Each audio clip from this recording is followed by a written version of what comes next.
Um, for example, when you bring up, like, ways we can cure our acne, whether it be like rodent in fields and you're a salesperson, or proactive because it worked for you or your kid going through puberty, medicine you should try, or hey, you should try dairy-free or gluten-free or vegan. Like, if you get meat out of your system, your face is just going to clear up and you'll live this beautiful acne-free life. It's not like that for everyone. People can have vitamin deficiencies. They can be allergic to something like a food dye color, not just something that, like wheat, soy, things like that that doctors check for. And I've been to doctors since I was 13 years old for acne, and they don't have the time to go through every patient and figure out like the littlest tiny thing that can be causing these flare-ups. I was put on birth control at 15 to try to control it. It was so bad. And now it's pretty much here, which is usually hormones, but they can't find an imbalance or anything. But when I got it when I was young, it was all over my forehead, my nose. I remember one time I got one on my nose so big right here on the tip, and I'll insert a picture because I did take a picture during that. I was very upset. It was very hard for me to go to school. My parents didn't understand like how hard it was for me, and now they do because I'm more open about it. Then I wasn't. It was hard to go to school, and I was never one of those people to stay home from school because of my acne, because my parents didn't understand what I was going through at school. My best friend called me pizza face. Like, so that, she might have been just joking around, but I would go home and cry. Like, I would act all tough at school, like, hey, that didn't bother me, ha ha ha. But, like, it hurt. Like, to hear that from your best friend, and, like, then to hear it from other people who don't really know you, or, have never said a word to you, but still send you messages on Instagram or send you messages on Facebook, and they're like, hey, have you tried this? I use this product. Maybe it'll help you. And it's some kind of like soap from the drugstore with salicylic acid in it, and you're like, no, I haven't tried the most simple thing. Like, and I have times where my skin looks better than others, but like, I haven't had clear skin since I've been on, like, after my first round of Accutane, and this is my third, and my acne still keeps coming back. Pretty much my point of this video is, like, whether you have acne or whether you don't, like, if you don't, like, congratulations, like, I wish everyone could be like you.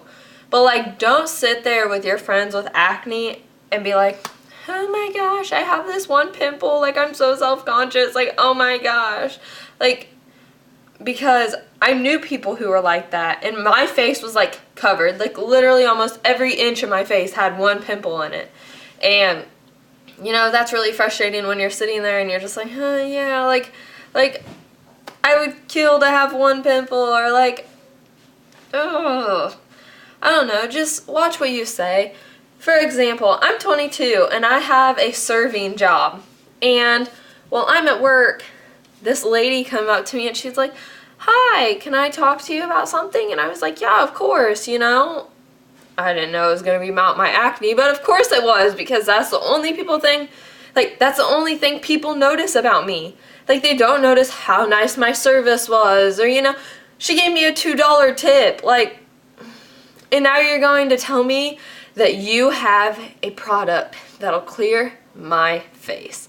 Like, so she's like, yeah, I'm a rodent and fields ambassador, blah, blah, blah, and oh, here's the before and after of my skin, and here's the before and after of my son's skin. He's 14, so yeah, okay, he has acne because he's going through puberty, and your face looks the same because you're a 50-year-old woman who had one pimple, and now that one pimple is gone. And she was like, I really, really, really think you should try it. So, you know, I let her go on and on and on, and I let her tell me all about it. And then I was like, yeah, thanks for that advice, but I've been using Roden & Fields for a year. And, like, I wasn't lying. I was being 110% honest. My fiance, bless his heart, he literally would spend so much money for me to have clear skin. Like, he knows how much happier it makes me. And he bought me a Roden & Fields kit, and so, you know, I gave it a shot. Everybody else seemed to be having really good, you know. It was great for them.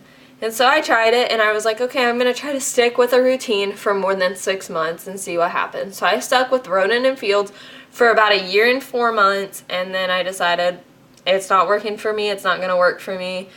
I'm going to change my skincare routine up again, and I'm also going to see about going on Accutane again. And so I did, but here I am now, 3 months into my 3rd course. My face is very clear, but I do have scars.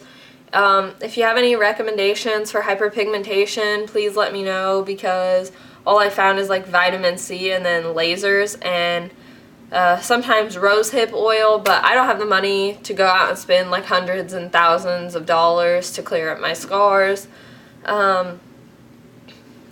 But just watch what you're saying to people. Just telling them or asking them if they've tried something really does affect them more than you think, because then we're like, our low self-esteem makes us think that's the only thing you're noticing about us. So please just watch what you're saying. And that's not for everyone with acne. I'm sure there are some people with acne who are, you know, super freaking confident and feel great about themselves, but you know, that's not the case most of the time. So just watch what you're saying, and you know, think about how it would make you feel if every time you went out someone pointed out your flaw. So thanks for watching, and just take into consideration other people's feelings. Thanks.